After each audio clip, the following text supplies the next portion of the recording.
దూరదర్శన్ సప్తగిరి ప్రేక్షకులకు నమస్కారం. అందరికీ ఆరోగ్యం ఫోన్ ఇన్ లైవ్ కార్యక్రమానికి స్వాగతం.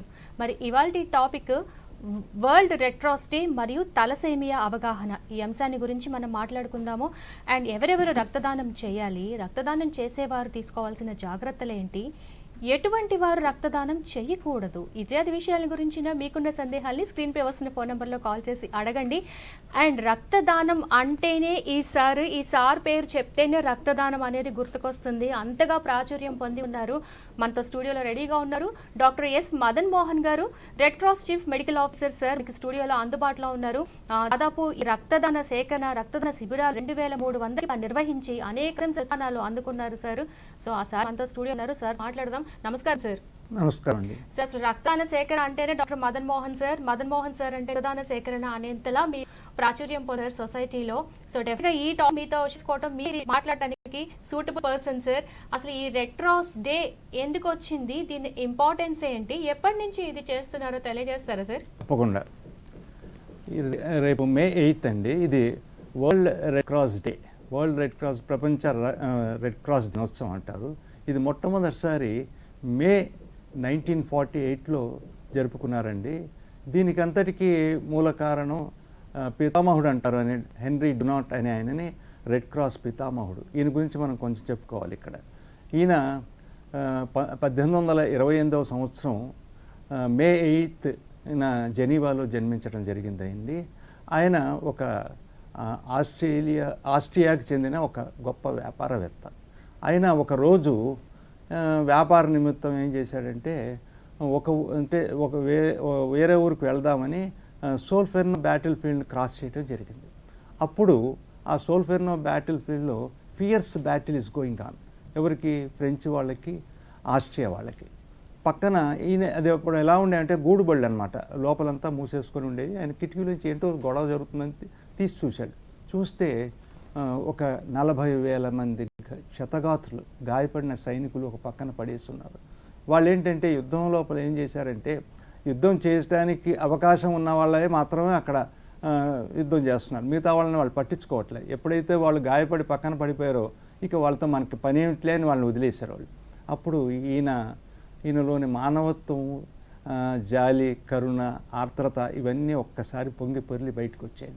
ఆయన వెంటనే ఏం చేశాడంటే, దగ్గరలో ఉన్న సోల్ఫెర్నో విలేజ్లోకి వెళ్ళి అమ్మాయిల్ని, అలాగే ఆడవారిని, ఎందుకంటే మగవాళ్ళంతా యుద్ధంలో ఉన్నారు, ఎవరు లేరు అక్కడ ఊరు లోపల, వాళ్ళని తీసుకొని ఆయన తన దగ్గర ఏదైతే వ్యాపార నిమిత్తం తీసుకెళ్తున్నాడో ఆ డబ్బంతా వెచ్చించి, ఆ డబ్బుతోటి ఆయన ఏం చేశారంటే మందులు, బ్యారేజ్ క్లాతులు అవన్నీ తీసుకొచ్చి వాళ్ళకి, అది సోల్ఫెర్నో బ్యాటిల్ ఫీల్డ్ అంటే ఒక చిన్న ఇదే అనుకోమాకండి, ఇది చాలా వ్యాస్ట్ ఏరియా. దాంట్లో అంతా రాత్రి అనక వాళ్ళందరితో కలిసి ఆయన బ్యాండేజీలు కట్టి మందులు వేసి 99% సక్సెస్ అయ్యారండి. ఆయన వాళ్ళందరికీ స్వస్థత చేకూర్చారు. అప్పుడు ఆయనకు ఒక ఆలోచన వచ్చింది.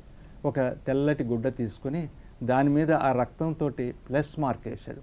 That is called red cross. అది ఆ రోజే ఆ యుద్ధ భూమిలో రెడ్ క్రాస్ అనే సంస్థ అంటే అంకురార్పణ జరిగిందనమాట. అక్కడ 1828 ఆయన బ్యాటిల్ ఫీల్డ్ లోపల, అది 1859 అండి. ఆ రోజు దీనికి అంకురార్పణ జరిగింది. అప్పుడు ఆ తర్వాత ఆయన ఏం చేశాడంటే, నేను ఒక యుద్ధంలో మాత్రమే ఇలా చేశాను, ప్రపంచవ్యాప్తంగా రోజు ఎన్నో యుద్ధాలు జరుగుతుంటాయి, మరి వాళ్ళని ఎవరు పట్టించుకుంటారు? కాబట్టి ఆయన ఏం చేశాడంటే, అప్పట్లో ఉన్న పెద్ద దేశాల నాయకులను అందరినీ జెనీవాలో ఒక చోట చేర్చి 1863వ సంవత్సరం లోపల ఆయన ఏం చేశాడంటే, ఒక జెనీవా కన్వెన్షన్ అంటారు దాన్ని, ఆ రోజు అందరి నాయకులతోటి, అదే హెడ్స్ ఆఫ్ ద కంట్రీస్ తోటి మాట్లాడి ఒక మెమరాండం సమర్పించాడు. ఏంటంటే, మీరు యుద్ధాలు చేసుకోవచ్చు, మేము ఎప్పుడు మీకు అడ్డం రాము, మీ యుద్ధాలు మీరు చేసుకోండి, కాకపోతే మేము మానవత్వంతో ఏం చేస్తామంటే, మా ఫ్లాగ్ ఉంటుంది, రెడ్ క్రాస్ ఫ్లాగ్ తోటి, మా అంబులెన్సు, మా స్టాఫు, మేము అంతా మా యొక్క ఉనికిని చాటే ఐడితో వస్తాం. మమ్మల్ని అటువైపు వాళ్ళు ఇటువైపు వాళ్ళు యుద్ధ భూమిలోకి అలౌ చేయాలి. మా మీద బాంబులు కానీ ఎటువంటి మారణాయుధాలు కానీ ప్రయోగించరాదు. మేము వచ్చి, మాకు వాళ్ళని తెలియదు, వీళ్ళని చైనా వాళ్ళు కావచ్చు, రష్యా వాళ్ళు కావచ్చు, ఆస్ట్రియా వాళ్ళు కావచ్చు, ఎవరైనా సరే మాకంతా ఒకటే. గాయపడిన వాళ్ళని బయటికి తీసుకొచ్చి వాళ్ళకి మేము స్వస్థత కూర్చి అప్పుడు మీకు ఏ దేశం వాళ్ళని ఆ దేశానికి అప్పగిస్తాం. ఇంకొక విషయం, మిమ్మల్ని మేము కూడా మిమ్మల్ని ఎవరిని అడగం, మా సొంతంగా మేము ఫండ్స్ జనరేట్ చేసుకొని మేము ఈ కార్యక్రమాన్ని చేస్తామని చెప్పాడు ఆయన. దాంతో వాళ్ళందరూ కూడా హ్యాపీ ఫీల్ అయ్యి, ఎందుకు మనదేముంది ఎవరో వచ్చి చేస్తానంటున్నారు కదా అని 1863 సంవత్సరంలో ఆ జెనీవా ఒప్పందాన్ని, ఇప్పటికి కూడా ఇట్ ఈస్ లైవ్, ఎక్కడైనా యుద్ధాలు జరిగినప్పుడు అటువాళ్ళు ఇటువాళ్ళు అంటున్నారు, జెనీవా వెళ్ళారు వాళ్ళు వీళ్ళు అని చెప్పి మనం వింటూ ఉంటాం. ఈయనకి 1901 సంవత్సరం లోపల శాంతికి ఇచ్చే నోబెల్ ప్రైజ్ కూడా ఇవ్వటం జరిగింది. తర్వాత ఈయన 1910 అక్టోబర్ 30న ఆయన మరణించడం జరిగింది. కానీ చాలా కష్టాల్లో ఆయన ఈ వ్యాపారంలో నష్టాలు వచ్చినాయి, స్నేహితులు ఆయన్ని మోసం చేశారు. ఆయన వచ్చిన నోబెల్ ప్రైజ్ను కూడా ₹1 కూడా తన సొంత ఖర్చుల కోసం వాడుకోకుండా మొత్తాన్ని రెడ్ క్రాస్కే ఇచ్చేసి ఆయన తనువు చాలించడం జరిగింది. అంత గొప్ప వ్యక్తి వల్లే మనకి రెడ్ క్రాస్ ఈరోజు 160 సంవత్సరాల చరిత్ర కలిగి 200 దేశాల్లో ఇది వ్యాప్తి చెందింది. రెడ్ క్రాస్కి ఇది ఒకటే కాదు, ఈయన చేసింది యుద్ధాల్లో పాల్గొనటం చేయటమే కాదు, చాలా శాఖోపశాఖలుగా సహాయక చర్యలను ఆయన చేస్తున్నాం మనం ఈరోజు.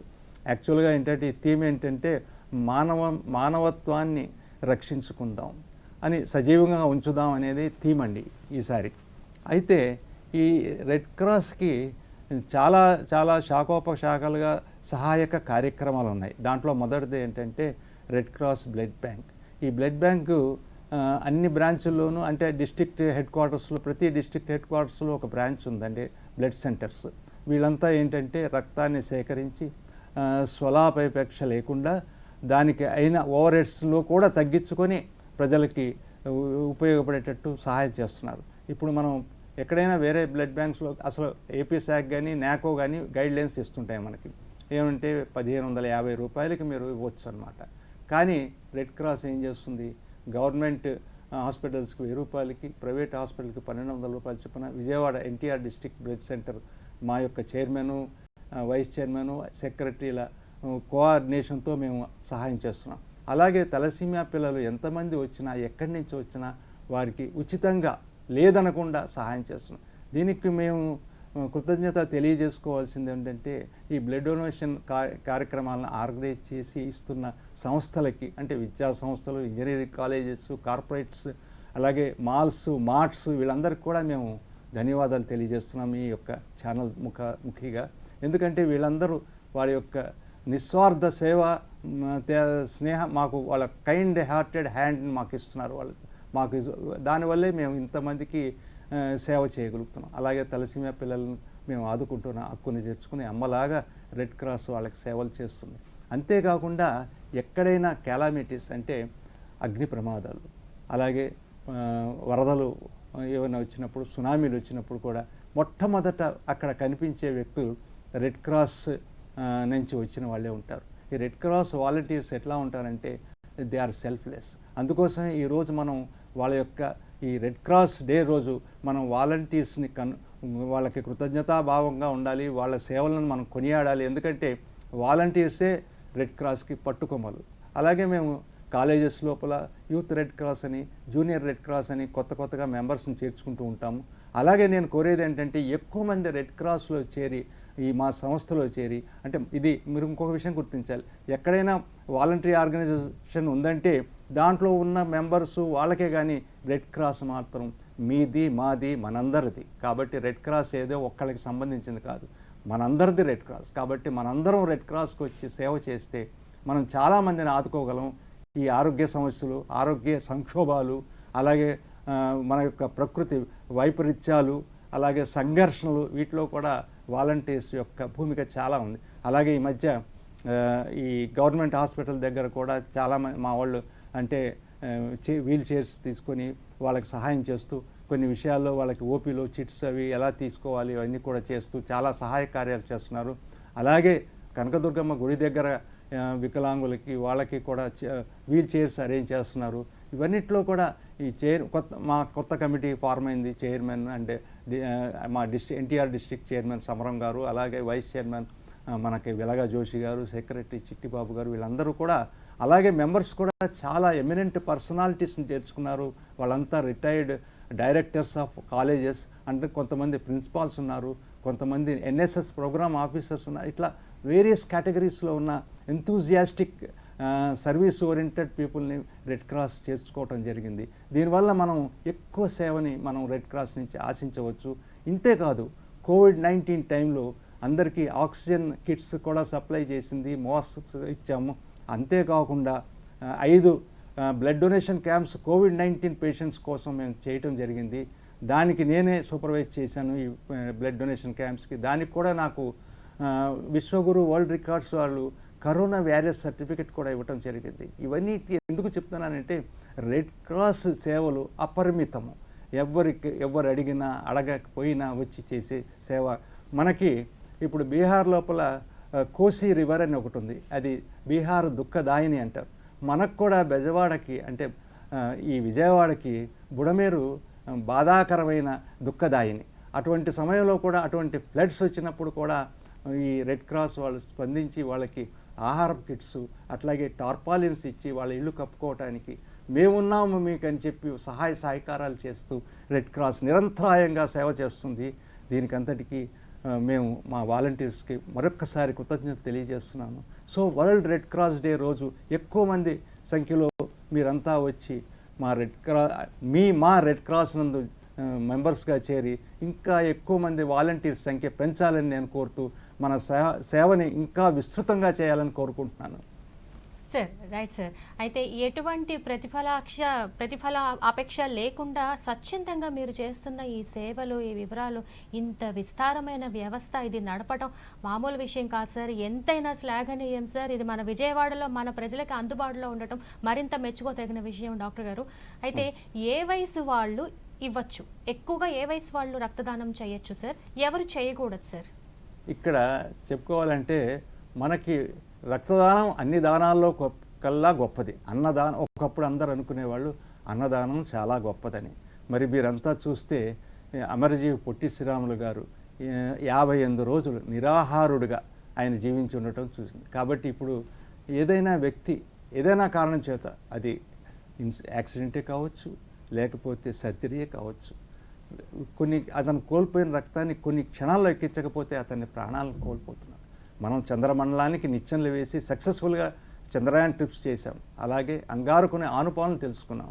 లోతైన సముద్రాల్లోంచి మనం ఆయిల్ని చమురు ఎక్స్ట్రాక్ట్ చేస్తున్నాం. కానీ రక్తానికి ప్రత్యామ్నాయం కానీ లేకపోతే కృత్రిమంగా మనం ఈ ల్యాబ్లలో కానీ తయారు చేసే అవకాశమే లేదు. కేవలం ఒక వ్యక్తి సహృదయంతో, మానవత్వంతో స్వచ్ఛందంగా ముందుకు వచ్చి ఇస్తేనే కానీ మనకు రక్తం యొక్క లభ్యత లేదు.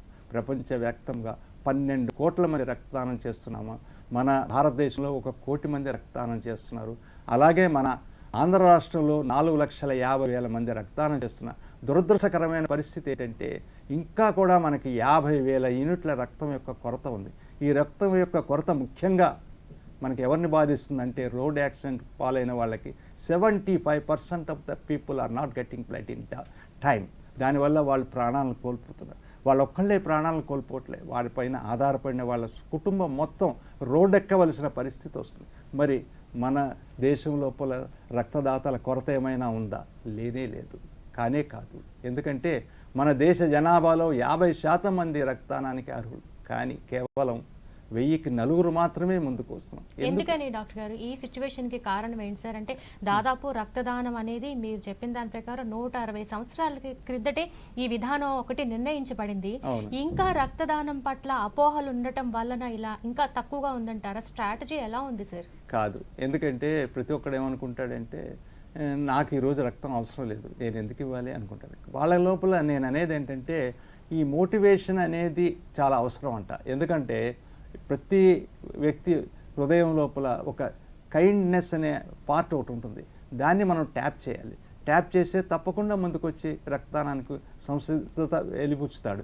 ఇక్కడ ఏంటంటే వాళ్ళకున్న అపోహలు ఏంటంటే, ఒకటి రక్తాన్ని సేకరించే సూది నొప్పిని కలిగిస్తుందని, ఇంకొకటి ఏంటంటే రక్తం రంగు చూస్తే కొంతమందికి భయం, కొంతమందికి ఏంటంటే ఈ బ్యాగులు నీడిల్స్ మళ్ళా వాడతారనే అనుమానం. మనకేంటి రక్తం ఇచ్చేది ఎవరు? యువత. వీళ్ళంతా కాలేజ్ స్టూడెంట్స్. ఇంటికి వెళ్ళిన తర్వాత తల్లిదండ్రులు అంటారు, వాళ్ళకి పెద్దవాళ్ళు కదా, వాళ్ళకి ఏం తెలియదు, ఎందుకు రక్తదానం చేసావు, దీనివల్ల నీకు నీరసం వస్తుంది, లేనిపోని జబ్బులు వస్తాయి, ఎందుకు ఇలా చేసావు అని చెప్పి తిడతారు. దీనివల్ల ఏంటంటే రక్తదానం యొక్క ఆవశ్యకత వెనకపడిపోతుంది. యాక్చువల్గా చెప్పాలంటే మీకు కొన్ని ఇన్సిడెంట్స్ చెప్తాను. ఒక ఇదే యోగా ఆ టైప్ లోపల ఉండే ఒక ఆర్గనైజేషన్ వాళ్ళ గురువు గారి బర్త్డే రోజు ఒక బ్లడ్ డొనేషన్ క్యాంప్స్ మా దగ్గర ఆర్గనైజ్ చేశారు. దాంట్లో ఒక అమ్మాయి వచ్చి నేను బ్లడ్ డొనేట్ చేస్తానని, సరే అని అంతా బాగుంది, చేయమ్మా అన్నాం. చేసేటానికి నీడిలు ఇచ్చే టైం, నీడిలు మనం ఎంటర్ చేసే టైంకి అమ్మాయి కాళ్ళు చేతులు గడగడలాడిపోతుంది, వణికిపోతుంది. ఏంటమ్మా ఇలా అంటే, సార్ నాకు భయం సార్, మరి ఆపేరాదా అన్న. కాదు నేను ఇవ్వాలి సార్ అని. సరే నాలుగు పక్కల ఆవిడ కాళ్ళు పట్టుకొని వాళ్ళ ఫ్రెండ్స్ని వాళ్ళని అడిగింది, పట్టుకున్నారు గట్టిగా. పట్టుకొని నీడిలు ఎంటర్ అయిన తర్వాత ఆమె ఇక కూల్ అయిపోయింది. మీకు చెప్పాలంటే విచిత్రమైన విషయం ఏంటంటే ఆ అమ్మాయి అప్పటి వరకు 25 సార్లు రక్తదానం చేసింది. ఇంత బాధలు కష్టపడినా కూడా రక్తదానం అంటే రక్తదాతల లోపల రక్తదానం చేయాలనే కోరిక బలీయంగా ఉంది. కాకపోతే వాళ్ళకి విషయం తెలవదు. ఏంటంటే మేము ఎందుకు రక్తం ఇవ్వాలి అనేది వాళ్ళకి తెలవక ముందుకు రావట్లేదు. తెలిస్తే తప్పకుండా వస్తారు. మీకు ఇంకొక ఇన్సిడెంట్ చెప్తాను. ఒకసారి ఏమైందంటే మా దగ్గర రక్తం అంటే సమ్మర్లో చాలా తక్కువగా ఉంటాయి, 2-3 యూనిట్లు ఎక్కువ ఉన్నాయి మా దగ్గర. అప్పుడు ఒకళ్ళు వచ్చారు, ఒక ఛానల్ వాళ్ళు, పేరు చెప్పను. అయితే అడిగారు మమ్మల్ని, ఎన్ని యూనిట్స్ ఉన్నాయండి అంటే 2 ఉన్నాయి. మరి మీరు రెడ్ క్రాస్ ఇంత పెద్ద పేరు ఇంత ఇది ఉంది, మీ దగ్గర 2 యూనిట్లతోటి మొత్తం విజయవాడ అంతర్ని సేవ్ చేస్తారా 2-3 యూనిట్లతోటి అన్నారు. లేదండి మాకు కాలేజెస్ సెలవు, మరి మమ్మల్ని ఏం చేయమంటారు, మాకు ఏదన్నా మీరు మార్గం చూపించండి, తప్పకుండా నేను వచ్చి చేయడానికి నేను సంసిద్ధంగా ఉన్నాను, ఎండకు భయపడేవాడిని కాదు, నేను వచ్చి చేస్తానని. అంటే ఏం చేయమంటారు మీరు చెప్పండి అన్నాడు. సరే నేను ఒక విషయం చెప్తాను, చేస్తానన్నా, చేయమన్నా. ఏంటంటే మీ ఛానల్ ద్వారా ఒక మోటివేషన్ ఇప్పిద్దాం, తర్వాత మేము కలిసి ఒక సంయుక్తంగా ఒక క్యాంపు రెడ్ క్రాస్ సెంటర్లోనే మనం బ్లడ్ సెంటర్లోనే అరేంజ్ చేద్దాం. సరే సార్ అన్నారు. నెక్స్ట్ డే అరేంజ్ చేశారు. ఆ తర్వాత రోజు ఆదివారం వచ్చింది. ఆ రోజు మేమంతా సంయుక్తంగా ఒక క్యాంప్ ఆర్గనైజ్ చేద్దాం. అయితే మా పిలుపు విన్న, ఎక్కడి నుంచి అనుకుంటున్నారు మీరు, నమ్మండి నమ్మకపోండి, కాళహస్తి నుంచి ఒక ఆయన ఫోన్ చేశాడు. ఏమండి నేను రక్తదానం చేయాలనుకుంటున్నాను, వస్తా అనే. నాయన నువ్వు కాళహస్తి ఎక్కడ, విజయవాడ ఎక్కడ, నువ్వు రాత్రంతా ప్రయాణం చేసి వచ్చి నిద్ర లేకపోతే రక్తదానం చేయడానికి అర్హుడు కాదు అవంటే, లేదు సార్ నేను స్లీపర్ బుక్ చేసుకుని వస్తాను అన్నాడు. సరే అలా ఎక్కడెక్కడి నుంచో నిజామాబాద్ నుంచి, ఆదిలాబాద్, నల్గొండ, ఖమ్మం, ఏంటి మొత్తం ఆంధ్రప్రదేశ్ అంతా చుట్టుముట్టి దరిదాపుల 170 మంది రక్తదానం చేశారండి. మేము లోకల్గా వెళ్తేనే ఒక క్యాంపులోనే ఒక 50-60 తేవడం చాలా కష్టం. అటువంటిది ఒక పిలుపుకి ఆంధ్రప్రదేశ్ మొత్తం తలసీమియా చిన్నారులకి ఆదుకోవాలనే తపనతో వచ్చారు. ఒక అతను చెప్తాడు, ఒక కుర్రవాడు, మా అమ్మ ఆ తలసీమియా పిల్లల ఆవేదన, వాళ్ళ యొక్క బాధ చూసి తట్టుకోలేక, నువ్వు వెళ్ళురా బాబు, నువ్వు వెళ్ళి ఇచ్చిరారా నాయన అని చెప్పి నేను పంపించిందండి అని. సరే నేను ఆశ్చర్యపోయాను. ఆ కుర్రవాడు సాయంత్రానికి వచ్చాడు. అన్నం తిన్నాడో లేదో మేమందరం భోజనం పెట్టించి ఆ కుర్రవాడితో రక్తదానం చేసి వెళ్ళాడు. అతను ఇవ్వకపోతే మా అమ్మగారు ఊరుకోరండి అని చెప్పి వచ్చి. అంటే ఎవరినైనా కదిలించే విషయం అసలు అవసరం ఏంటో తెలిస్తే తప్పకుండా స్పందిస్తారని నాకు గొప్ప నమ్మకం అండి. అందుకోసమే నేను మోటివేషన్ అనుకుంటాను ప్రతిసారి. అయితే డాక్టర్ గారు, మీరు ఇప్పుడు అంటున్నారు నిద్రలేమితో ఉంటే ఎలా ఇస్తావయ్యా రక్తం అని అన్నాను అనేసి. అంటే నిద్రలేమితో బాధపడే వాళ్ళు రక్తదానం ఇవ్వకూడదా సార్? అంటే మానసిక సమస్యలు ఉన్న వాళ్ళు కానీ. నేను చెప్తాను ఎవరెవరు ఇవ్వాలో ఎవరెవరు ఇవ్వకూడదో చెప్తాను వరుసగా మీకు.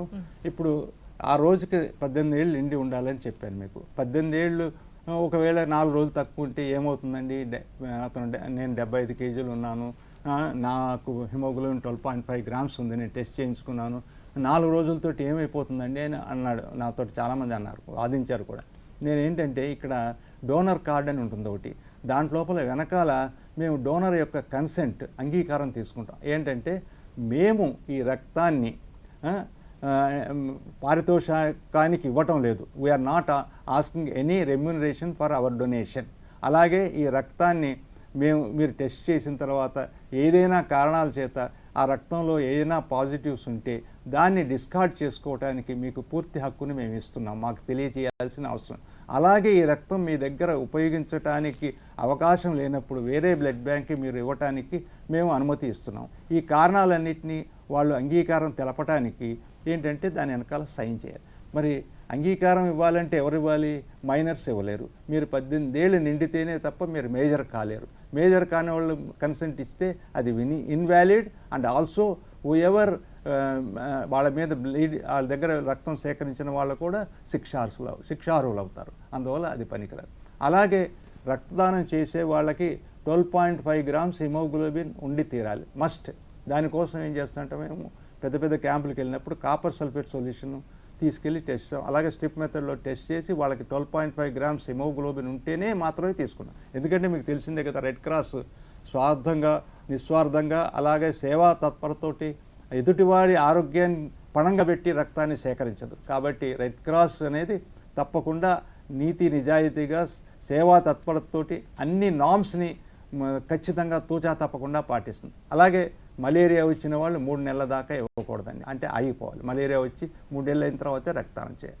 అలాగే టైఫాయిడ్ అయితే 1 ఇయర్, అలాగే జాండీస్ వస్తే 1 ఇయర్. హెపటైటిస్ బి అనేది వచ్చింటే అతనే కాకుండా అతని ఫ్యామిలీ మెంబర్స్ కూడా లైఫ్ లాంగ్ ఇక బ్లడ్ డొనేట్ చేయకూడదు. Operations, major surgery 1 year, minor surgery 6 months, tooth extraction 1 month. ఒకవేళ అతనే బ్లడ్ ట్రాన్స్ఫ్యూషన్ తీసుకొని ఉంటే 1 ఇయర్ దాకా బ్లడ్ డొనేషన్ చేయకూడదు. అలాగే ప్రెగ్నెంట్ లేడీస్ వాళ్ళు డెలివరీ తర్వాత వస్తారు మా దగ్గరికి, మేము కూడా ఇస్తామండి బ్లడ్ అంటే, వాళ్ళు ఆ పాపకి లాక్టేషన్ ఆపేసిన 1 ఇయర్ తర్వాతనే వాళ్ళు రక్తదానం చేయాలి. అలాగే లేడీస్కి ఏంటంటే కొన్ని మంత్లీ ప్రాబ్లమ్స్ ఉంటుంటాయి అన్నమాట, పీరియడ్స్ అవి ఉన్నవాళ్ళు ఏం చేయాలంటే వాళ్ళకి దానికి పీరియడ్స్ రావడానికి 1 వీక్ బిఫోరు, అయిన తర్వాత 1 వీక్ ఆఫ్టరు వాళ్ళ గ్యాప్ చూసుకొని ఇవ్వాల్సి వస్తుంది. ఎవరికైనా కూడా మేము 12.5 గ్రామ్స్ హిమోగ్లోబిన్ లేకపోతే తీసుకోం. ఇక్కడ ఇంకొక చిన్న విషయం అంటే, నేను యువతులను స్త్రీలను నేను హెచ్చరిక ఏంటంటే, నాకు వాళ్ళకి ఇచ్చే సందేశం ఏంటంటే, అన్ని రంగాలలోనూ స్త్రీలు ముందడుగు వేస్తున్నారు, కానీ రక్తదానంలో మాత్రం స్త్రీలు వెనుకడుగు వేస్తున్నారు. ఎందుకంటే ఇప్పుడు మనం పురుషుల దగ్గర నుంచి సేకరించే రక్తం స్టాటిస్టిక్స్ ప్రకారం 95% అయితే, స్త్రీల దగ్గర నుంచి సేకరించే రక్తం కేవలం 5% మాత్రమే. దానికి ఎందుకు కారణం అంటే వాళ్ళు తీసుకునే ఫుడ్ హ్యాబిట్స్. ఈ విషయాన్ని నేను దరిదాపుల రెడ్ క్రాస్లో జాయిన్ అయినప్పటి నుంచి వాళ్ళకి చెప్తున్నా, please come forward and improve your intake of food. అంటే మీ ఫుడ్ లోపల క్వాలిటీ, అంటే జస్ట్ ఐరన్ కంటెంటు లేకపోతే పౌష్టికాహారం తీసుకోమని నేను హెచ్చరికలు చేస్తూనే ఉన్నాను. కానీ still they are at the 5% or at the maximum 8% స్టేజ్లోనే ఉన్నారు. ఓకే డాక్టర్ గారు, ఒక కాలర్ మనతో మాట్లాడటానికి రెడీగా ఉన్నారు సార్, తీసుకుందామా? విందాం తప్పకుండా. హలో హలో, నమస్తే అండి, ఎవరు మాట్లాడుతున్నారు? నమస్కారం అమ్మా. నమస్తే, మేము మునిరాజా నుంచి మాట్లాడుతున్నామమ్మా. చెప్పండి సార్, చెప్పండి సార్. అదేమ్మా, వాళ్ళు డాక్టర్ వైద్యుల దగ్గర మాట్లాడతామని, వైద్య నారాయణ, హరి వైద్యేశ్వర, వైద్యనాథ్ వాళ్ళ దగ్గర మాట్లాడి యాదో కొంచెం మాట్లాడాలమ్మా. రక్తదానం గురించి మాట్లాడుతున్నారండి డాక్టర్ గారు. రక్తదానం చేస్తే మంచిదని, రక్తదానం ఎవరెవరు చేయొచ్చు, ఈ విషయాల గురించి మాట్లాడుతున్నారు. తలసేమియా గురించి అవగాహన కావాలంటే డాక్టర్ గారు మాట్లాడతారు. సో మీ సందేహం ఏంటి సార్?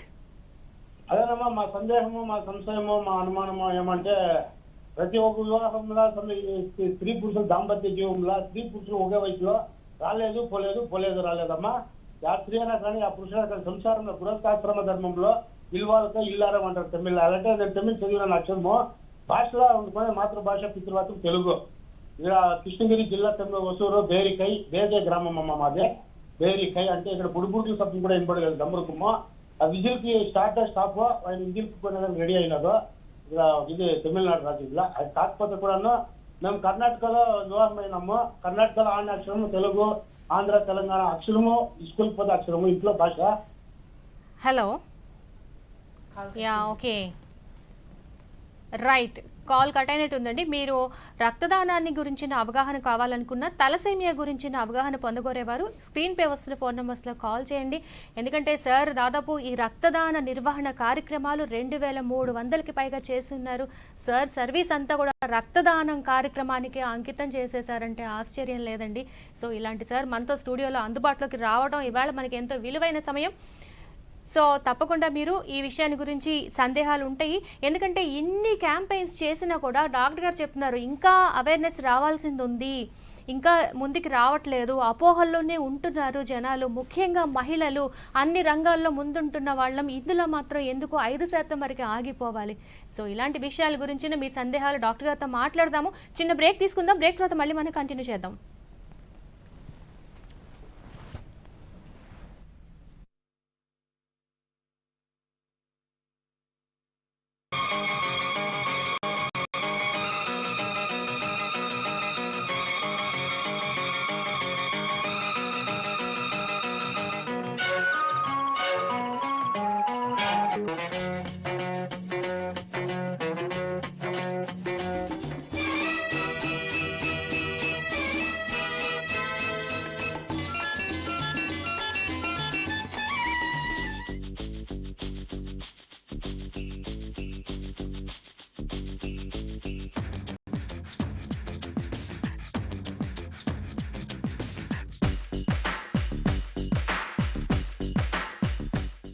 తరానే పురాణే హిందీ సినీ గీతాలు ప్రతి శనివారం మరియు ఆదివారం మధ్యాహ్నం 3 గంటలకు మీ దూరదర్శన్ సప్తగిరిలో.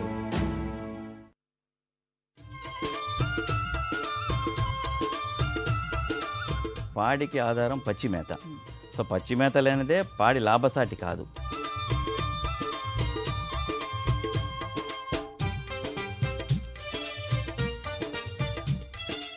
పుట్టగొడుగు అన్నది ఒక శాకాహారులకు అధిక మోతాదులో మాంసకృతుల్ని అందించేటటువంటి ఒక గొప్ప వరంగా మనం దీన్ని చెప్పుకోవచ్చు.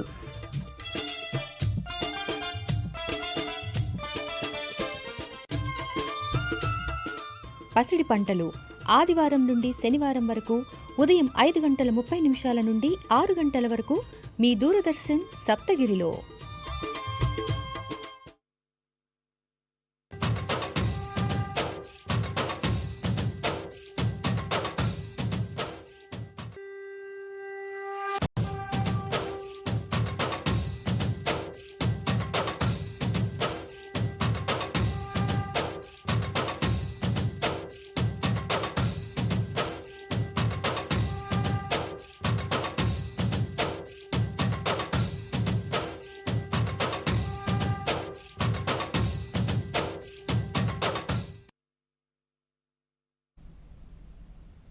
Welcome back.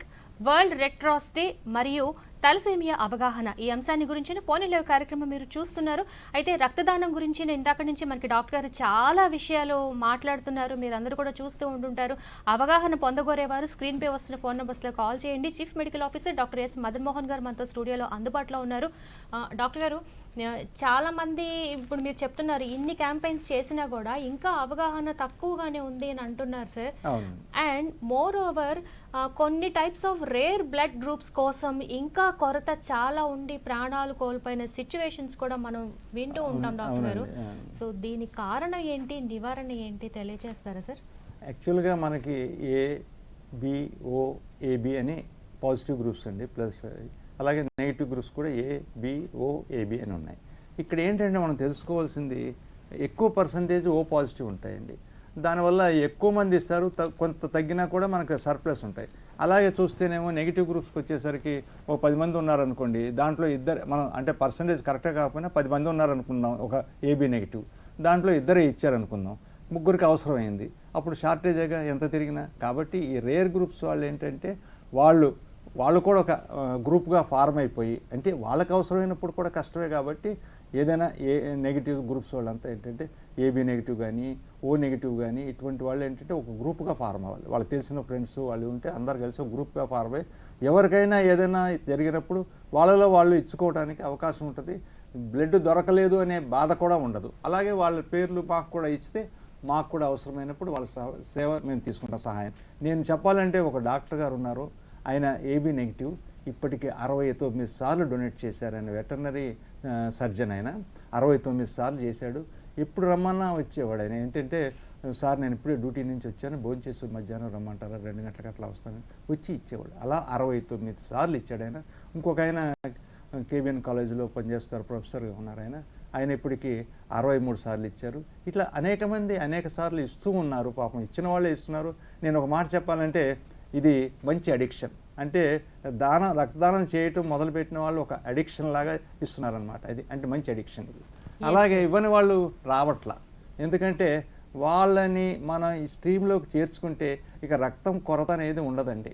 ఎందుకంటే ఎవరైతే అవగాహన రాహిత్యమో లేకపోతే మనకి ఎందుకు అవసరం లేదు అనే ముభావంతో ఉన్నారో తెలియదు వాళ్ళకి. కొంతమంది ఏంటంటే, ఇప్పుడు నేను ఒక నర్సింగ్ కాలేజీకి వెళ్ళాను, అందరూ ఆడపిల్లలే.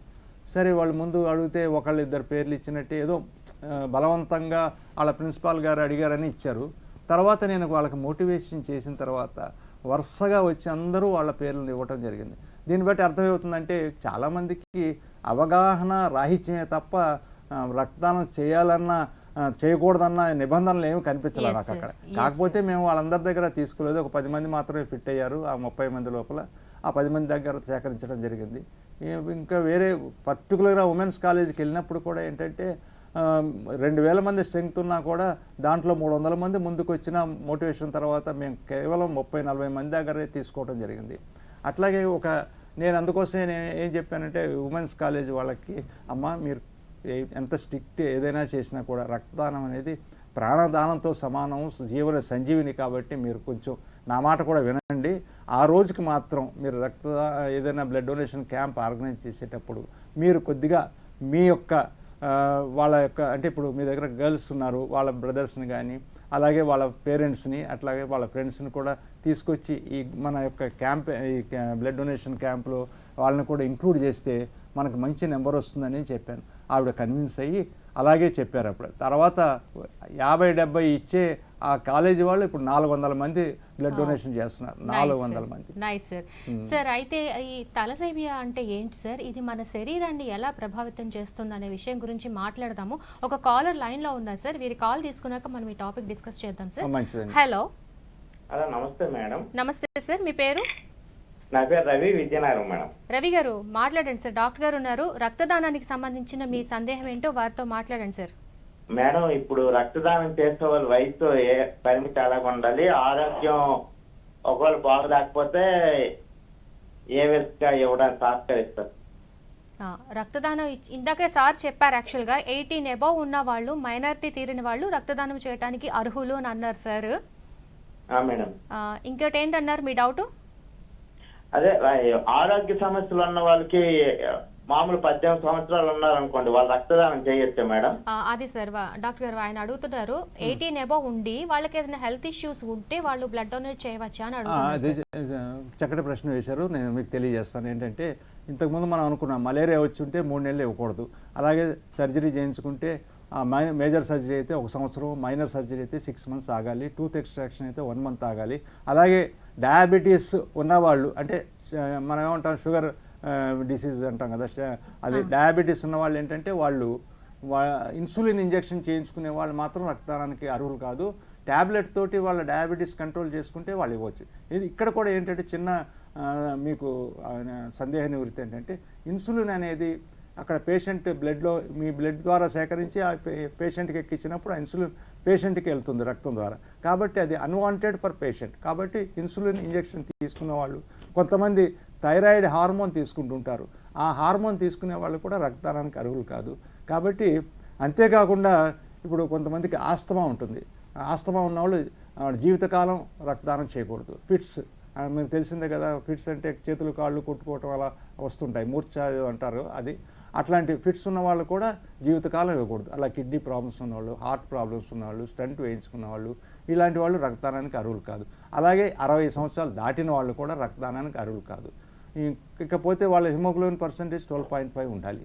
మరి ఇవన్నీ సక్రమంగా ఉండి రక్తదానం చేయాలనుకునే వాళ్ళ దగ్గర మేము సేకరిస్తాం. కొన్నిసార్లు కొంతమంది ఇవన్నీ అడగకుండా చేస్తుంటారు, అటువంటి వాళ్ళని మీరు దృష్టిలో పెట్టుకుని అటువంటి వాళ్ళ చేతుల్లో మీరు పడకుండా జాగ్రత్త పడండి. ఓకేనా రవి గారు, విన్నారండి?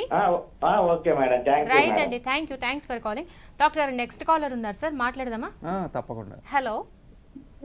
హలో, నమస్తే అమ్మా. నమస్తే అండి, మీ పేరు? నా పేరు బండా త్రిమూర్తులు గుప్తా, తూర్పు గోదావరి జిల్లా పెద్దాపురం మాట్లాడతానమ్మా. మాట్లాడండి సార్, డాక్టర్ గారు ఉన్నారు, మీ సందేహం వారితో అడగండి సార్. డాక్టర్ మధుసూదన్ రావు గారు నమస్కారం సార్. నమస్తే అండి. మదన్ మోహన్ గారు. సారీ, మదన్ మోహన్ గారు నమస్కారం సార్. నమస్కారం అండి. సార్ మీ వాయిస్ బ్రేక్ అవుతోంది, టీవీ ఆన్ లో ఉంటే దయచేసి ఆఫ్ చేసి మాట్లాడండి సార్. దూరంగా వచ్చారమ్మా. చెప్పండి సార్. ఇప్పుడు నాకు స్పాండిలైటిస్ అనే అనారోగ్యం ఉంది. ఆర్థరైటిస్, స్పాండిలైటిస్ ఉంది, మీరు బ్లడ్ డొనేట్ చేయవచ్చా అని అడుగుతున్నారా? స్పాండిలైటిస్ అనే అనారోగ్యం ఉంది, నేను బ్లడ్ డొనేషన్ చేయతే చేయకూడదని అడుగుతున్నాను. రైట్ అండి, డాక్టర్ గారు చెప్తారు సార్, వినండి సార్. అలాగే నేను టీవీలో వింటానండి. అలాగే వినండి సార్. ఇప్పుడు ఏంటి ఆయన ఆర్థరైటిస్, స్పాండిలైటిస్ ఉంది, బ్లడ్ డొనేట్ చేయవచ్చా అని అడుగుతున్నారు సార్. కాదని చేయటానికి వీల్లేదండి, ఎందుకంటే మీరు ఆ నొప్పి తగ్గడానికి పెయిన్ కిల్లర్స్ వాడుతుంటారు. మీరు బాధపడుతూ మీరు రక్తదానం చేయడానికి అర్హులు కాదు, ఎందుకంటే అవి ఒకవేళ మీకు సబ్సైడ్ అయినా ఈ పెయిన్ కిల్లర్స్ వాడుతుంటే ఇవ్వకూడదండి. పెయిన్ కిల్లర్స్ వాడకుండా మీకు ఏదో బాధ లేకపోతే హిమోగ్లోబిన్ 12.5 ఉంటే మీ యొక్క వయస్సు పరిమితి కూడా వితిన్ ద లిమిట్స్లో ఉంటే తీసుకుంటామండి. అది సో వారు టీవీలో వింటానని చెప్పారు సార్, వినుంటారని భావిస్తున్నారు డాక్టర్ గారు. Okay doctor, okay next call cut అయిన రైట్ కట్ అయినట్టున్నారు. మీరు మళ్ళీ ట్రై చేయండి.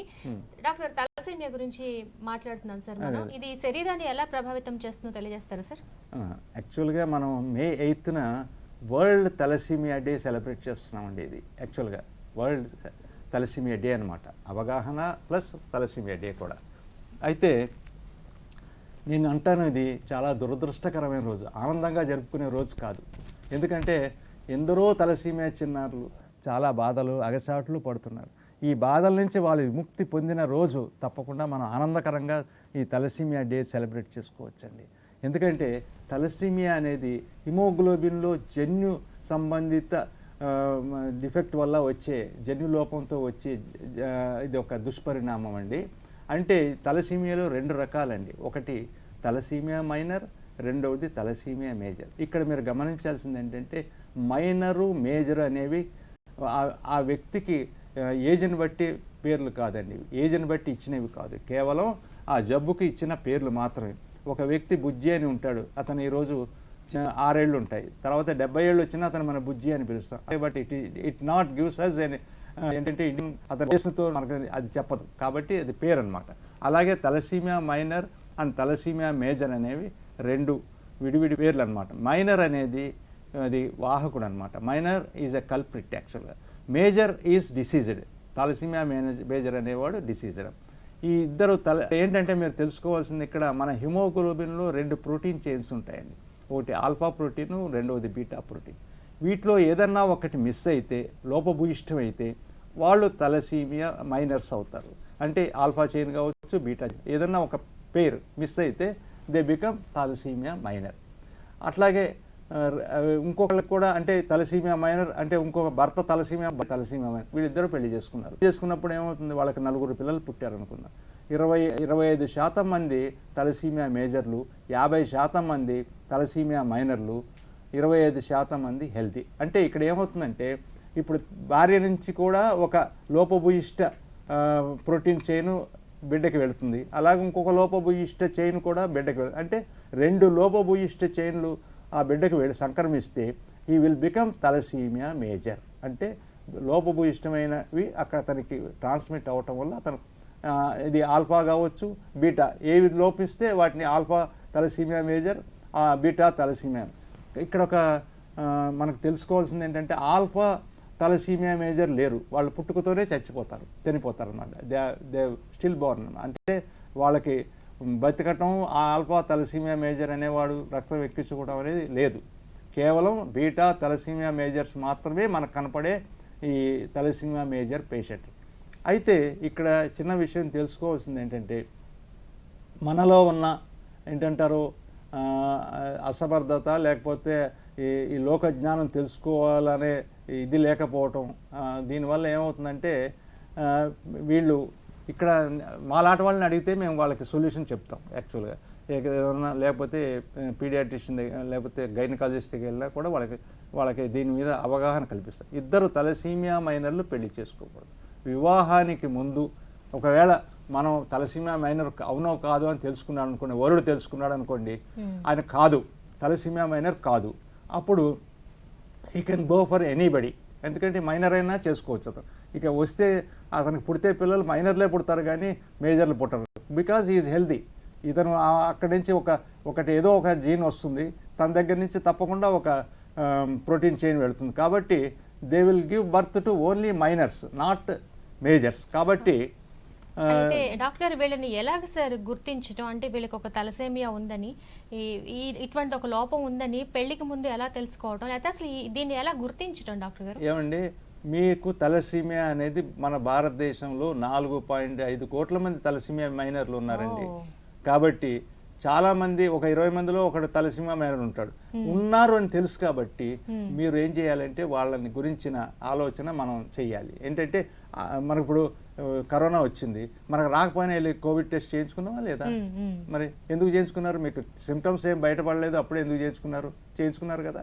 అట్లాగే ఇది కూడా మనం ఏం చేస్తున్నాం, డయాబెటీస్ ఉందా లేదా అని టెస్ట్ చేయించుకుంటున్నాం, లేకపోతే హిమోగ్లోబిన్ సరిగ్గా ఉందా లేదా అని చేయించుకుంటున్నాం. పక్కోడికి ఏదో జబ్బు వచ్చేసరికి మనం కూడా వెళ్ళి మనకి ఏదన్నా బాడీ లోపల ఏదైనా ఇన్ఫెక్షన్ ఉందా లేదా అని బ్లడ్ టెస్ట్ చేయండి. ఈ తలసీమియా మైనర్ అవునా కాదని ప్రతి ఒక్కటి చేయించుకోవాలండి. ఇది కూడా నార్మల్ బ్లడ్ టెస్ట్ లాగానేనా సార్? అంతే, ఎక్కడైనా చేస్తారా సార్? ఎక్కడంటే కొన్ని సొఫిస్టికేటెడ్ ల్యాబ్లలో చేస్తారు. 800 నుంచి 1000 రూపాయల దాకా అవుతుంది. ఈ జీవితకాలంలో ఒక్కసారే మీరు చేయించుకుంటారు, ఓకే, జీవితకాలంలో ఒక్కసారి. కాబట్టి మీరేంటంటే అటువంటిప్పుడు మీరు ఒకసారి చేయించుకొని నేను తలసీమియా మైనర్ అవును కాదు అనుకోండి. మైనర్ అయితే యూ షుడ్ బి కాషియస్. అంటే మ్యారేజ్ అమ్మాయి మైనర్ కాకుండా చూసుకోవాలి. మీరు మైనర్ కాదనుకోండి, మీరేం అడగొద్దు, పెళ్లి చేసేసుకోవచ్చు వితౌట్ ఎనీ హెసిటేషన్. అయితే మీకు తెలియదు కానీ బాలీవుడ్ నటుల్లో చాలామంది తలసీమియా వ్యాధి మైనర్స్ ఉన్నారు. వాళ్ళు విచిత్రంగా ఏంటంటే ఆ మైనర్ని అవాయిడ్ చేసి వాళ్ళు మైనర్లు చేసుకోకుండా తెలివిగా తప్పించుకున్నారు. మరి మనం సినిమాలు చూస్తాము, అన్నీ చేస్తాము, మరి వాళ్ళు చేసిన ఇటువంటి కార్యక్రమాలు మనం ఎందుకు అవలంబించకూడదు? ఇవి చేయట్లా. నాకు తెలిసిన వాళ్ళు చాలామంది ఉన్నారు, వాళ్ళ పేర్లు ఇక్కడ చెప్పకూడదు మనం, కాబట్టి నేను చెప్పట్లేదు. ఎందుకంటే తలసీమియా మైనర్ల నుండి వాళ్ళు కూడా మనకి కొన్ని మెసేజెస్ కూడా ఇచ్చారు.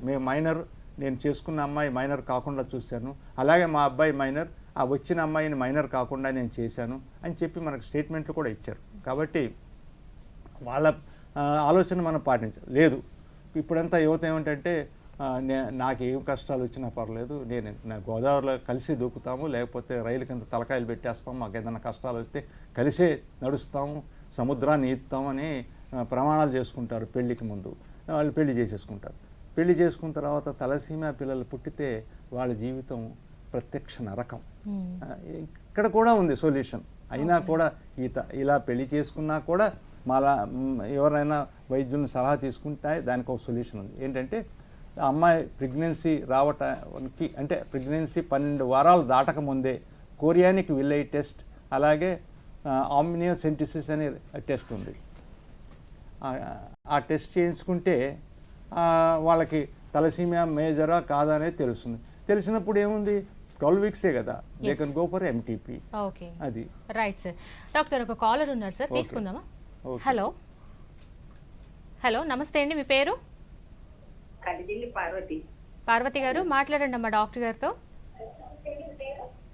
అమ్మ టీవీ మ్యూట్ చేస్తారా పార్వతి గారు? అలాగేనండి, టీవీ మ్యూట్ చేసేసి ఇక్కడ మాట్లాడండి. ప్రోగ్రామ్ తర్వాత యూట్యూబ్ లో కూడా ఉంటుంది. డాక్టర్ గారితో మాట్లాడండి అమ్మా. హలో డాక్టర్ గారండి, చెప్పండి అమ్మా. నమస్తేనండి. నమస్తే. నాకు కాళ్ళు నరాలు బాధగా ఉంటాయండి, రక్తం తేడా అంటారండి.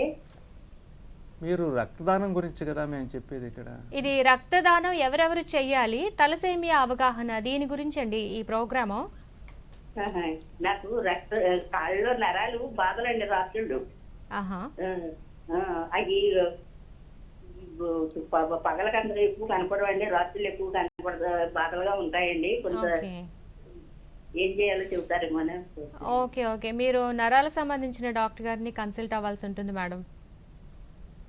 Okay right. మరి డాక్టర్ గారు రక్తదాన శిబిరాలు ఎన్నో నిర్వహించున్నారు. రక్తదానాన్ని గురించి, ఎందుకంటే వరల్డ్ రెడ్ క్రాస్ డే మరియు తలసేమియా అవగాహన గురించి ఈ కార్యక్రమం జరుగుతోంది. సో రెలవెంట్ క్వశ్చన్స్ అడగాలనుకునే వారు స్క్రీన్ పే వస్తున్న ఫోన్ నెంబర్స్లో కాల్ చేయండి. చిన్న బ్రేక్ తీసుకుందాం. ఆరోగ్య సమస్య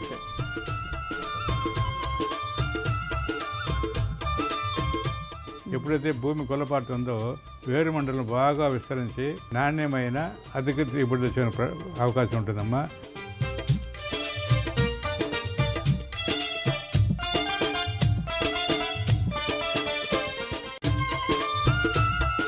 అరటి పండే కాకుండా అరటి ఆకుల నుంచి, కాండం నుంచి వివిధ విలువ ఆధారిత ఉత్పత్తులు తయారు చేసుకొని రైతులు లాభాలు ఆర్జించడానికి అవకాశం ఉందండి.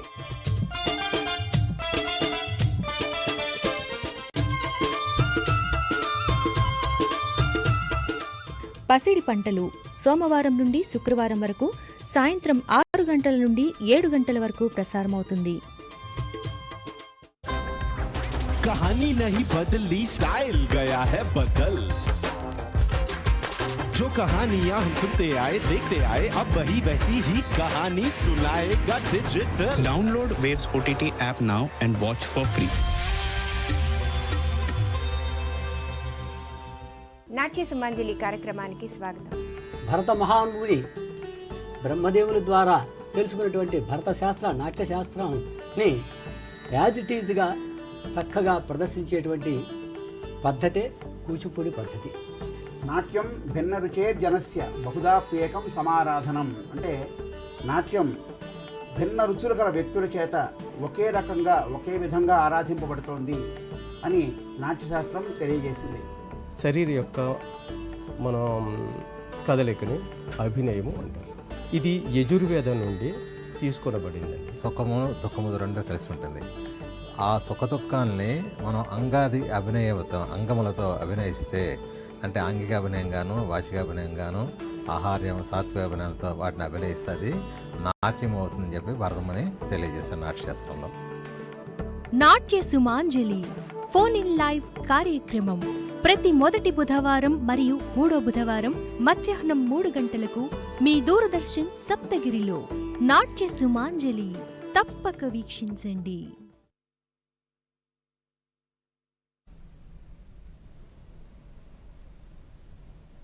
Welcome back. World red cross day మరియు తలసేమియా అవగాహన గురించిన ఫోన్ ఇన్ లైవ్ కార్యక్రమం మీరు చూస్తున్నారు దూరదర్శన్ సప్తగిరిలో. డాక్టర్ గారు ఒక కాలర్ ఉన్నారు సార్, తీసుకుందామా? తీసుకుందాం. హలో హలో, నమస్తే అండి. దూరదర్శన్ సప్తగిరికి కాల్ చేశారు. మేడం నమస్తే సార్.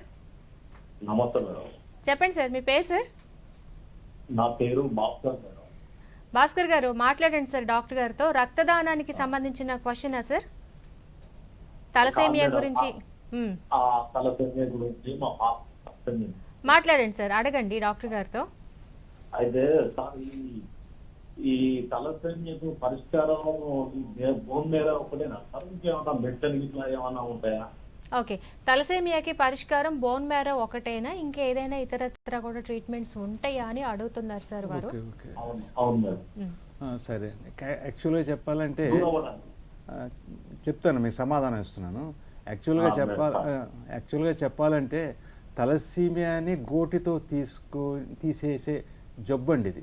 కానీ మీరు దీన్ని తలసీమియా వ్యాధి బారిన పడి ట్రీట్మెంట్ కోసం వెళ్తున్నారు. ఇవన్నీ కాస్ట్లీ. బోన్ మ్యారో ట్రాన్స్ప్లాంటేషన్ ఒక్కటే దానికి పరిష్కారం. కేవలం బోన్ మ్యారో ట్రాన్స్ప్లాంటేషన్ తప్ప ఇంకేమీ లేదు. ఆ జీవితకాలం ఇంకా నెక్స్ట్ ఏంటంటే కుర్రవాడికి అమ్మాయి అయినా బాబు అయినా వాళ్ళ జీవితకాలం కేవలం 20 నుంచి 30 సంవత్సరాలు మాత్రమే. ఆ 30 సంవత్సరాలు వాళ్ళకి ప్రతి 3 వారాలకి ఒకసారి రక్తం ఎక్కింది అంటే వాళ్ళ సంవత్సరంలో ఒకసారి 10 సార్లు 12 సార్లు కూడా ఎక్కించాల్సిన పరిస్థితి. దీనికంతా కారణం ఎవరు? జన్మనిచ్చిన తల్లిదండ్రులు. బాధపడుతుంది ఎవరు? పిల్లలు. అంటే మనం చేసిన తప్పులకి పిల్లలు బాధపడాల్సిన పరిస్థితి. దీనికి అవగాహన రాహిత్యము, నిర్లక్ష్యము, తర్వాత లేజీనెస్, ఇవన్నీ కారణమని నేను చెప్తాను. ఎందుకంటే నేను 21 సంవత్సరాలుగా రెడ్ క్రాస్ బ్లడ్ సెంటర్లో పనిచేస్తూ ఎన్నో అవగాహన కార్యక్రమాలు చేశాను. ఇక్కడ నిర్లక్ష్యం ఎక్కువ ఉంది. ఎందుకంటే ఇప్పుడు మీరు పెళ్లికి ముందే తలసీమియా మైనర్ అవునో కాదో టెస్ట్ చేయించుకోండి అని చెప్తున్నాను. టెస్ట్ ఎంత చిన్న simple test. It is not a social stigma or HIV అవి కాదు. కేవలం మీకు జన్యు సంబంధమైన జబ్బు ఉందా అని. అంటే జన్యు సంబంధమైన జబ్బుకు మీరు ఎలా కారణం అవుతారు? మీ తప్పు కాదు అది. అది మనకి స్వతహాగా తల్లిదండ్రుల నుంచి సంక్రమించిన ఇది లోపం. కాబట్టి దాన్ని మిమ్మల్ని తప్పుపట్టే అవకాశం. హెచ్ఐవి అంటే మిమ్మల్ని తప్పు పట్టడానికి అవకాశం. అయితే ఈ తలసీమియా మైనర్ అని మీరు తెలుసుకుంటే మీరు అప్పుడు ఏం చేయాలి? మీకు కాబోయే భార్య తలసీమియా మైనర్ కాకుండా చూసుకుంటే మీకు తలసీమియా మేజర్లు అనేవాళ్ళు తలసీమియా అనే వ్యాధే మన ఇండియా నుంచి బయటికి తరిమివేయచ్చు. కాబట్టి మీరు ఏం చేస్తున్నారు ఇక్కడ? అలక్ష్యత, నిర్లక్ష్యము. నేను ప్రేమించాను అంటాడు. ఈ కాలేజీ స్టూడెంట్స్ ఏమంటారు? నేను అమ్మాయి ప్రేమించుకున్నాను, ఎలాగైనా చేసుకోవాల్సిందే, నాకు తలసీమియా కాదు ఇంకేది వచ్చినా అంటాడు ఆ రోజు. కానీ తలసీమియా పిల్లవాడు పుట్టిన తర్వాత వాళ్ళకి నరకము వాళ్ళ ఇంట్లోనే ఉంటుంది. ఆ పిల్లవాడు పుట్టిన 6 నుంచి 18 నెలల తర్వాత తలసీమియా వ్యాధి బయటపడుతుంది. అప్పుడు అతన్ని మనం ఒకవేళ కొంతమంది విలేజెస్లో ఉంటారు. ఆ విలేజెస్లో ఉన్న వాళ్ళు ఏంటంటే ఎవరో దగ్గర ఉన్న క్వాక్ దగ్గరికి తీసుకెళ్తారు. అతనికి సరైన అవగాహన రాయించడం వల్ల ఏం చేస్తారు? చేయటం వల్ల ఏంటంటే అతనికి ఏదో జబ్బని మందులు ఇవ్వటం, ఆ తర్వాత ఆ కుర్రవాడికి ఇవ్వాల్సింది ఏంటి? రక్త మార్పు, అంటే రక్తం ఎక్కించాలి. Blood transfusion is required for thalassemia child. అది చెయ్యరు. మిగతా అన్ని చేయటం వల్ల కుర్రవాడు చనిపోవడం కూడా జరుగుతుంది. కాబట్టి మనకి ఇలా తలసీమియా వ్యాధితో చనిపోయే పిల్లలు ఈ విలేజెస్లో ఎంతమంది ఉన్నారో కూడా తెలియదు. అదే సిటీకి వస్తే తప్పకుండా పీడియాట్రిషియన్ ఐడెంటిఫై చేసి ఈ కుర్రవాడికి ఈ వ్యాధి నివారణకి కేవలం రక్తం ఎక్కించటమే అని చెప్పగలడు. Only blood transfusion is the solution. సరే, బ్లడ్ ట్రాన్స్ఫ్యూజన్ చేస్తున్నాం, చేస్తే ఏమవుతుంది? ఐరన్ ఓవర్లోడ్ అవటం వల్ల అతని హార్ట్, లివరు, కిడ్నీ ఎన్లార్జ్ అవుతాయి. దీన్ని మనం తగ్గించడానికి చీలియేటింగ్ ఏజెంట్స్ అని ఇంకో రకం ట్యాబ్లెట్స్ వేయాలి. సో దానాదీనా ఏమైంది? ఆ పిల్లవాడి గ్రోత్ ఉండదు, తర్వాత తెలివి ఉండదు, తర్వాత ఐక్యూ తగ్గుతుంది. ఇవన్నీ కారణాలతోటి అతను ఎక్కడికి వెళ్తాడు? స్కూల్కి వెళ్ళలేడు. నిత్యము అతనికి బాధ అంటే నెక్స్ట్ 21 రోజులు అయ్యేసరికి రక్తం దొరుకుద్దా? ఏ బ్లడ్ బ్యాంక్ వెళ్ళాలా? కేవలం రెడ్ క్రాస్ మాత్రం ఇటువంటి చిన్నారులకి ఉచితంగా ఇస్తూ సేవ చేస్తుంది. కాబట్టి మరి ఇటువంటి దుర్దశ ఎందుకు మనం కల్పించుకోవాలి? చిన్న టెస్ట్. ఆ టెస్ట్ నేనంటాను ఏంటంటే, నేను ఈ గైనకాలజిస్టులు అందరి దగ్గరికి మీరు వెళ్తారు, ఎన్నో టెస్టులు చేయించుకుంటారు. వాళ్ళకి వాళ్ళన్నా చేసినా బాగుంటుంది, మీరు అడిగన్నా చేయించుకున్నా బాగుంటుంది. ఒకవేళ అమ్మాయి తలసీమియా మైనర్ అయితే భర్తకు కూడా టెస్ట్ చేయించి మైనర్ అయితే అప్పుడు జాగ్రత్త పడవచ్చు. అప్పుడు ఏం చేయాలి? ఇద్దరు తలసీమియా మైనర్లు పెళ్లి చేసుకున్నారు, గర్భం దాల్చింది అమ్మాయి. అప్పుడు ఏం చేయాలి? మనం 12 వీక్స్ ఆఫ్ ప్రెగ్నెన్సీ లోపలే కొన్ని టెస్టులు ఉన్నాయి. కోరియానిక్ విల్లై దాని యొక్క చిన్న పీస్ తీసి హిస్టోపాథాలజీ చేయించుకున్నా, లేకపోతే యామినోసెంటిసిస్ అనే ఒక ఫ్లూయిడ్ ఉంటుంది, అది ఉమ్మినీరు అంటారు చూసారా, దట్ ఈస్ కాల్డ్ యామినాటిక్ ఫ్లూయిడ్ అంటారు.